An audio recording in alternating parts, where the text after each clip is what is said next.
Okay, let's get things going. Studio 47 here. We're going to call this one the confrontations.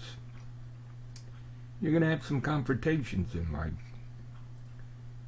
And you got to handle them. Try to handle them anyway. And I guess I had my share. This stuff now you read in the papers, bullying. I don't know.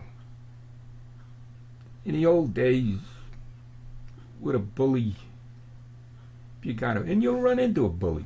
You'll run into them. They're around. I remember one bully in life. It might have been about the 8th grade or something. He got me upset, and I had to jump. I know I left the ground. About that much I had to jump because he was taller than me. And that kind of stopped his bullying, you know. And then you don't win them all. You lose some. I remember in high school, early in high school, I knocked the books out of this guy's hand. I run past him and knocked his books down. Chet was a quiet guy. Well, Chet come down that hall after me and gave me a shot. I still didn't forget it. And I'm gonna be 80 years old. Chet hit me a good shot, boy. Another one, football. This guy, Rippo. That's a good name. Now that you think of it, Rippo. He was doing an end around. It was practice. And I tackled him. I don't know if I tackled him or he half killed me. We were both down, but my God, Rippo hit me hard. I still didn't forget it to this day. He hit me hard. But another confrontation that comes to mind, my mind rambles and all, comes to mind, baseball, you know. It was at the end of my career. We had a pitcher, Harvey Finley.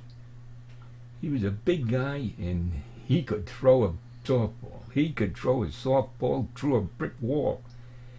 I mean, he threw hard. Fastest pitcher I've ever seen, you know. He threw real hard. And that's all he could throw is hard.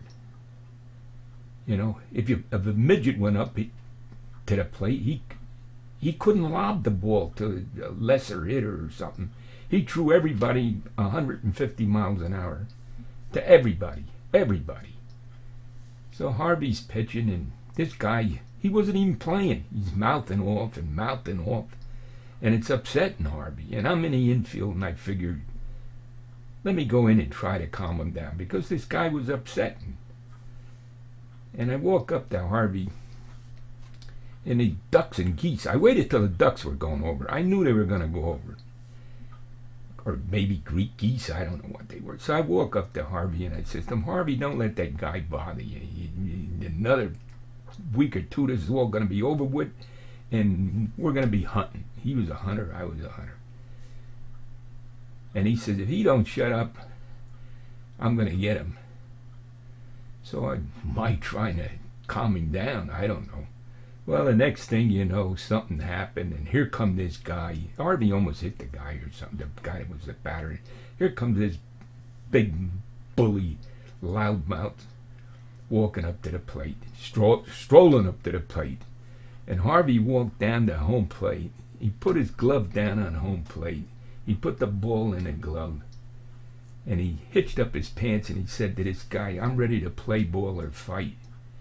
Whichever one you want to do. Well, it was a good fight, and it was real, and it wasn't sound effects like you see in the movies. And Harvey's wife, she come storming up like a wild woman. She almost needed a tranquilizer shot. And Harvey won and all, but it was a brutal fight. And Harvey's dead. And thinking about back over it, God, you couldn't have killed at that time. You couldn't have killed Harvey with a gun. He was a tough guy. He was a tough guy. So I told you those couple of stories, but some of them you win, some of them you lose. I'm going to show you my hands, if I can show it to you.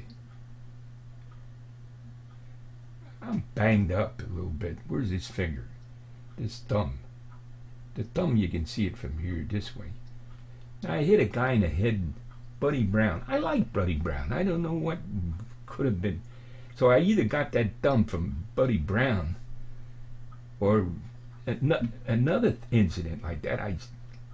Nanny was watching a game and I stole second. You're supposed to steal with your bases. This was going back a long time. We've been married 56 years or something. And this is before we got married. You're supposed to slide with your fists closed, you know. And I slid and I did something to my thumb, and the thumb fell down this way, you know. And then I picked the thumb up and I put it back, and it fell back down. And I hurt my thumb bad. So maybe that's from that. I don't know. But a couple of them are from different banging around, banging people, and a couple of things with a couple of incidents, you know. That's the way we'd start the game off. I led off a lot of times. I'd get a hit, and then first pitch, I'm going head first like Pete Rose into second, you know. And I'd be safe back in them days and everything. But that's when you're playing somebody, you're trying to win. You got to get them on the stagger them right off the bat. You get on base and you steal. They don't know what to do. We're like lunatics. How are we going to stop these guys? You know. So that's just a couple of stories about baseball. But maybe we'll get down to a couple incidents before I went in the Navy. I don't know what. I never started no fights or nothing. But when something happened, I tried to take care of myself, you know. Well, my cousin and I, we went to this youth YMCA, like it wasn't, they'd have dance there or something. I didn't do too darn much dancing and everything, but they played basketball there. You know, my cousin and I, we were there, and they were shooting baskets, and I jumped for the ball or something, and I must have banged this guy, you know. And he hit me. He walloped me good, you know. And then I lost my temper, and we'll call it a lucky shot. The incident was, we'll call it a one-punch incident. And blood squirted everywhere, you know. So we beat it. We got out of there, and this was in the next town. So we got out of there, and it was the talk of both towns, you know, the blood. Oh, it was a good show, like, you know. So they talked about that. So the next thing that happened, these guys were pretty tough guys. Well, this is just before I went in the Navy. Oh, I wound up in about 3 or 4 incidents in 2 weeks. So we were walking, guys, and we left the girls, and these 3 birds come out of nowhere, and they said to me, the guy said to me, "I don't want you talking to that girl anymore." And you couldn't tell me too much, you know. So I mouthed off or what, and the 3 of them attacked. And I wasn't that big a guy, you know. I was okay, but 3 of them, you know, they beat me up pretty bad, you know. So not terrifically bad, but bad enough. And so that was that incident. I lost that one, 3-1. I took my lumps. So now we were going to the movies. And we didn't have cars or nothing and everything. And we were on foot, and here they come. And I was dressed. And like I said, I really didn't want no trouble with these guys. And they mouthed off, and there was some words back and forth, but I was trying to avoid the thing. And we parted. And they got a little distance away from us down. And my cousin, he mouthed off back. Now here they come. Here they come. So I said, you two guys take that one. It was only two of them. We had three. The things were evened up a little now, you know. So you two guys take the one, and I'll take the other one. So I don't know. They did good with the two against the one, but I got my guy down in the middle of the road. Middle of the road with cars blowing horns. Blowing the horns in the middle of the street. I got him. And I ran for home, for Sayreville, never to return to that other town again, you know. So that's the deal. And then there was one other one that I'd rather not even talk about. One other incident in that 2 weeks, you know. So now I get to brainstorm. I'm tired of fighting. I can't. No matter which way I turn, maybe they were bullies. Maybe these people are right about these bullies or what. I don't know. So I'm tired of fighting. Smart. I go to New Brunswick. I'm going to join the Marines because I'm tired of fighting. Right? So talk about how lucky I was. I go up there. You were going to be, it was Korean War, and their draft was on, you know. So I go up there. I'm going to join the Marines. I walk up.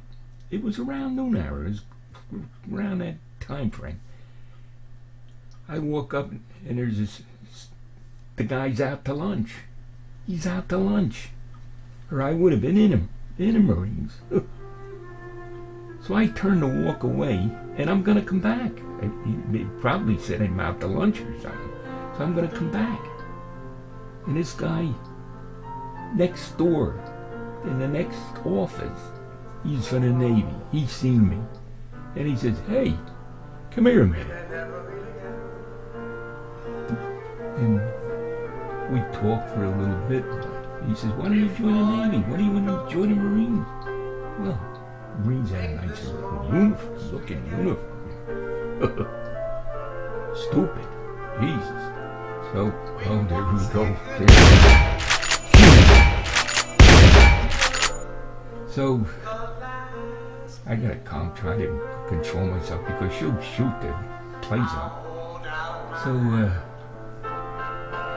he called me back and I says, well, I'll join the Navy if you take me right away, you know, because I gotta get out of town.